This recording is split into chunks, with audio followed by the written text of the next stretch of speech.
Hervé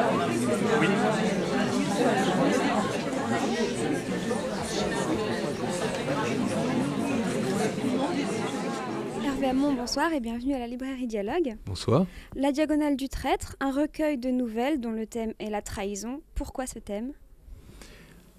Je dirais plutôt pourquoi la diagonale ? C'est-à-dire que c'est un thème qui nous traverse tous. C'est un thème en biais. Il n'y a pas les traîtres et les autres. Je fréquente assez Shakespeare pour savoir que justement les traîtres, c'est pas les gens intéressants, c'est pas Othello, c'est Iago, c'est pas Jules César, c'est Brutus.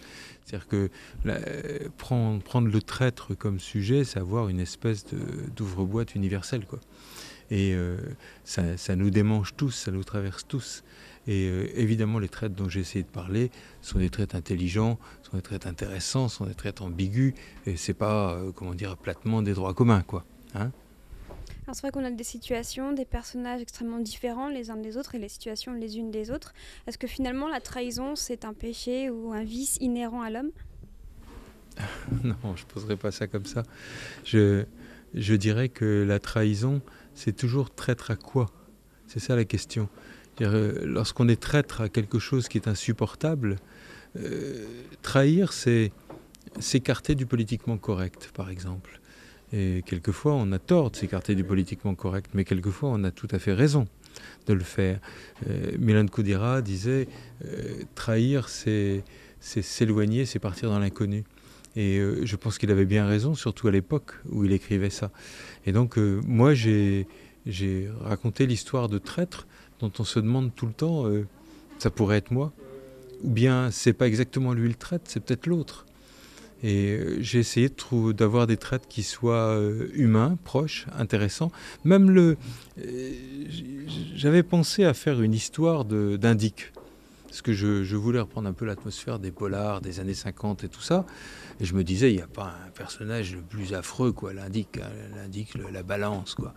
Et j'ai trouvé un Indic qui balance pour d'assez bonnes raisons, pour des raisons assez courageuses et passionnelles. Donc finalement, le traître, il est comme n'importe qui d'autre. Il est nous et il est humain. Alors, je ne parle pas de Judas, qui bien sûr, Judas il est merveilleux. S'il n'y avait pas Judas, il n'y aurait pas Jésus. Hein, ça va de soi, quoi. Et donc, j'ai fait aussi une nouvelle sur Judas en espérant montrer à quel point il prend son rôle au sérieux et héroïquement. Et chaque nouvelle est construite techniquement et dans sa construction, tel un roman. Est-ce que justement, la construction en nouvelle, ça a été quelque chose de difficile pour vous ? C'est ça qui m'a plu. Ce qui m'a vraiment plu et que j'ai d'ailleurs assez découvert, parce que des nouvelles, j'en avais déjà écrit, mais une par une. Et là, quand on écrit un recueil, il faut construire chaque nouvelle et recommencer à chaque fois. C'est comme un roman, on a le même travail qu'un roman. Il faut installer ses personnages, il faut choisir si on va écrire à la première personne ou à la troisième personne, il faut choisir si le héros sera un homme ou une femme, etc. Et on fait tous ces choix-là. Et puis après, normalement, dans un roman, vous êtes parti pour 300 pages, il n'y a plus qu'à laisser courir. Non, là, on s'arrête et on recommence. Et donc, il y a tout le plaisir dans un seul livre de pouvoir mélanger la première personne, la troisième personne, le présent, l'imparfait, etc. Ça, j'ai trouvé ça complètement... J'ai eu l'impression d'une totale liberté. Pour tout vous dire, j'ai l'impression que je pouvais encore écrire 144 nouvelles de plus, quoi. Hein ? Était-ce un exercice facile ou plutôt difficile, le fait de passer d'une nouvelle à une autre, d'en terminer une et de repartir sur quelque chose complètement différent ? Facile, difficile, c'est une drôle de question parce que quand on écrit les livres, je dirais plutôt c'est fatigant. Et c'est vrai que les nouvelles, c'est particulièrement fatigant. Ça ne m'étonne pas qu'il y ait si peu de novellistes en France. C'est vrai que c'est plus fatigant qu'un autre livre parce qu'on va plus lentement. Et puis, il y a la gestion de l'espace. C'est-à-dire que quand on sait qu'on a juste quelques pages devant soi, et que donc il faut qu'on ait un récit où il faut faire appel au public. C'est-à-dire que moi, j'ai horreur des romans où finalement le lecteur n'a pas travaillé, où il n'apporte rien. où tout est bouclé à la fin et l'imaginaire du lecteur ne joue pas. Au contraire, là, on fonctionne sur la frustration. Il faut que ça soit le lecteur qui boucle l'histoire et qu'il amène ça. Mais il faut quand même lui donner suffisamment d'éléments, suffisamment de sources, suffisamment d'intrigues pour qu'il accroche. Et ça, à mon avis, c'est un exercice supérieur. J'ai beaucoup aimé ça. Alors ce livre, La Diagonale du Traître, sort dans un format très particulier. C'est à la fois un livre qui contient un code 2D permettant d'avoir le livre en format numérique. Est-ce que c'est important pour vous justement de pouvoir donner au lecteur cette possibilité-là ? Ça, pour être important, c'est important. C'est vraiment réfléchi. Je partage tout à fait le choix de mon éditeur, Charles Kermarek, d'avoir opté pour un type de livre qui ne dissocie pas l'exploitation papier, que nous aimons, de l'exploitation numérique, que nous n'aimons pas encore, mais que nous allons aimer prochainement et qui va nous exploser à la figure, pour tout vous dire.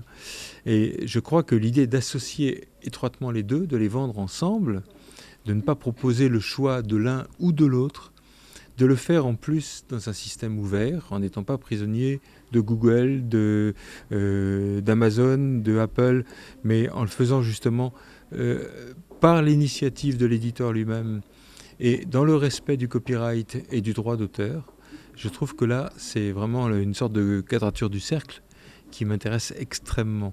Et ça m'intéresse à la fois comme citoyen et comme auteur. Je crois qu'on est en train d'assister à la disparition de l'auteur. C'est-à-dire qu'en gros, on a un système où il y a 30% pour le distributeur, 30% pour le libraire, 30% pour l'éditeur, et puis l'auteur, c'est la variable ajustable. C'est-à-dire que l'auteur n'est plus quelqu'un qui est rémunéré de ce travail. Eh bien, je pense que aux éditions dialogue.fr, aux éditions que vient de créer Charles Kermarek, on a le souci du droit d'auteur, on a le souci du respect de l'auteur, et on a aussi réfléchi à ce que pourraient être les contrats justement sur le numérique. Bon, pour toutes ces raisons, je suis très content de participer à la naissance de cette maison d'édition. C'est à la fois une histoire d'amitié, une histoire ancienne et tout ça, mais sur le fond, ce qu'on fait, je pense que c'est innovant.